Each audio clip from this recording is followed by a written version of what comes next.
I thought she took me to the restroom to have intimacy. I was wrong.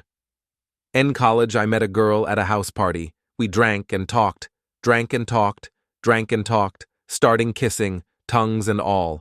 She asked me to the restroom with her. Of course, I said. She took me by the hand and led me away. I went in first and she shut the door behind her and locked it. I was certain things were about to go to the next level. She said hang on and unzipped her pants, sat down on the toilet. I thought she had to pee.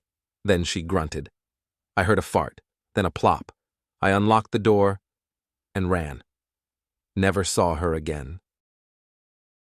I, 32 male, am divorcing my wife, 33 female, after finding out that my son of 5 months is not mine.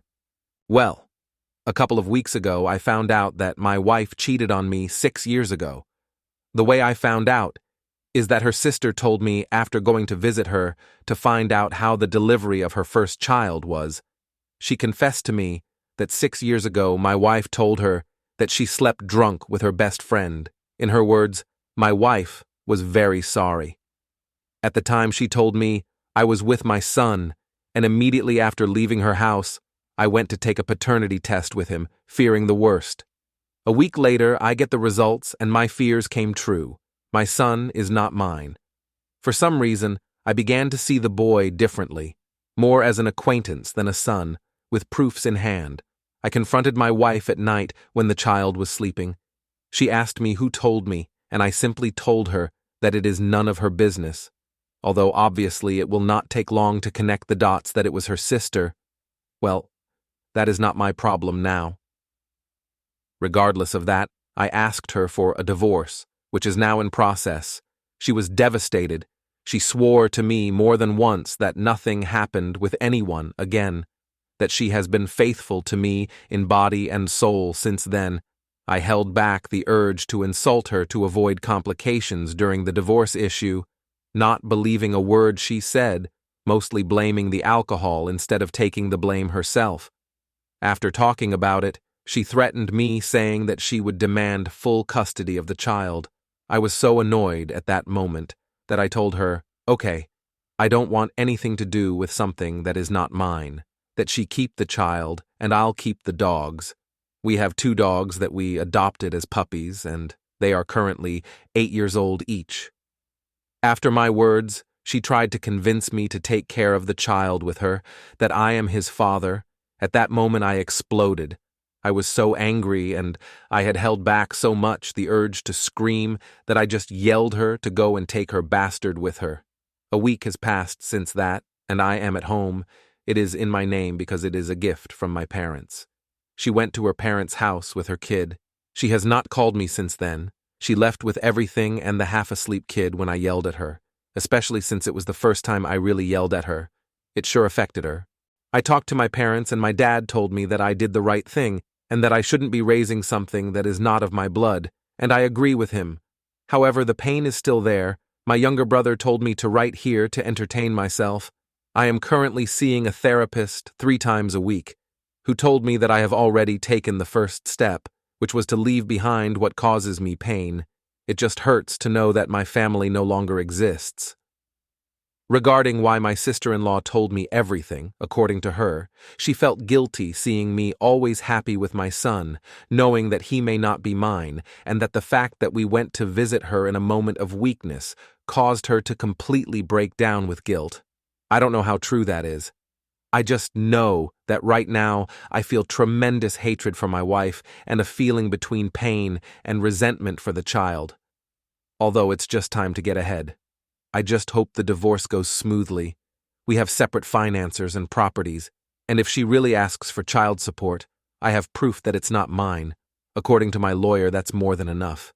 If she tries a legal process for that, my therapist also recommended that I not see him nor her, that regardless of the child's feelings, I should focus on my own first, that the child is no longer my problem, and the sooner I accept it, the better.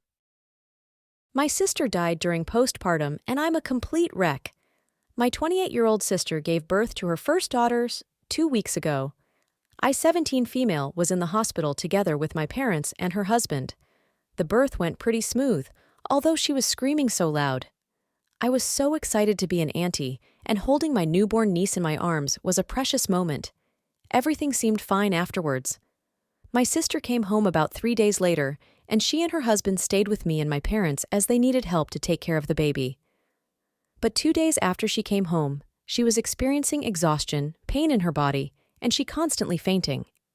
She kept insisting that she was fine, but our mother said that fainting is not fine, and brought her back to the hospital, where they discovered an infection or internal bleeding, or both somewhere in her body, and they were unable to treat it in time, despite giving her mounds of antibiotics before she passed away 2 days later. A week has passed since, and 3 days since the funeral. I can't stop crying and thinking that if the doctors had noticed that something was wrong, my sister could still be alive. I loved my sister to death. She was my role model growing up. Now I lost her forever and only have my niece, who is completely unaware of what's going on. I'm sad and angry and upset, and I miss my big sister so freaking much. I can't talk about this with my friends, and she was my only sibling. My parents aren't helping much as they're also grieving, so I don't know what I'm expecting to get from here, but I'm just a complete freaking wreck. I surprised my girlfriend with Taylor Swift tickets. She wanted to bring her friend instead. Me and my girlfriend, both 26, have been dating for 3 years now. My girlfriend is a huge Taylor Swift fan and was really excited when she found out Taylor would be performing at MetLife Stadium right near us. I decided to surprise her with Taylor Swift concert tickets since I knew she really wanted to go. I called in sick the day the tickets dropped and waited in the Ticketmaster queue for 2 hours. Finally, when it opened up, I bought 2 seats for $400 each, presumably one for her and another for me.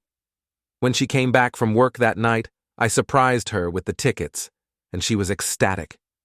However, when I claimed I was excited to go with her, she got very confused and claimed she thought the 2 tickets were for her and her best friend, who is also a big Taylor Swift fan.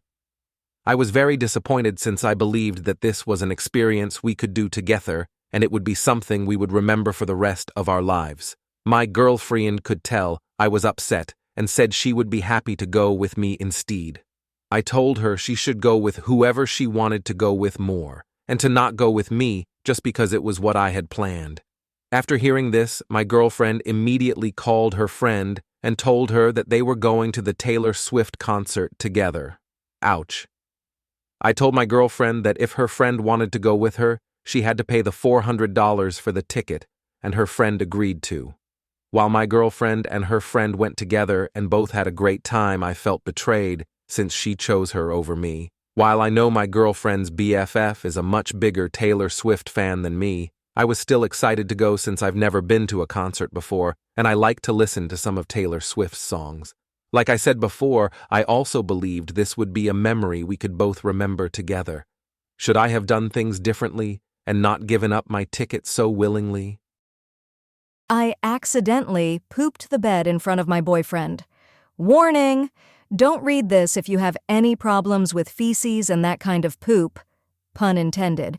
Someone told me that I should share this embarrassing story, so here we go.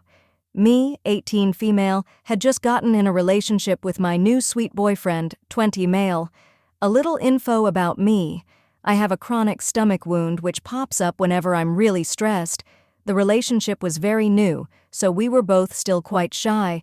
We had just gotten comfortable enough farting in front of each other, though, and often made a joke out of it. About a month into our relationship, I had to go to the hospital with my stomach wound. I was there for a week, and he was super supportive the whole time. When I finally got home from the hospital, my body was so weak. I wasn't allowed to drink or eat anything the whole week because of the tests they had to make. Therefore, my body had pretty much shut down. Nothing had come in, so nothing came out. I got prescribed some laxatives that I took. Never having taken them before, I didn't know what to expect, but it definitely wasn't this. We were laying in bed, I was on my side looking at my phone, and he was half sitting up in bed playing RuneScape on his laptop in front of me. I could feel a fart coming, so I looked up into his eyes with a smirk face expression and said, "I'm pooping." I meant to say I'm farting, but the words came out wrong, and so did something else. The moment I said it, I let it all out. still with a smirk face expression looking him right in the eyes. You could hear a wet, bubbly sound, and I instantly knew what had happened. My smile faded and my face turned to horror. My hand flew down to stop the flow, but it was too late. Boyfriend jumped up and ran to the toilet to bring me paper. He helped me clean up while just laughing hysterically. I was so embarrassed that I couldn't even say anything. Hey, what are you doing? Why aren't you subscribed yet? We're uploading daily Reddit stories, so don't forget to subscribe.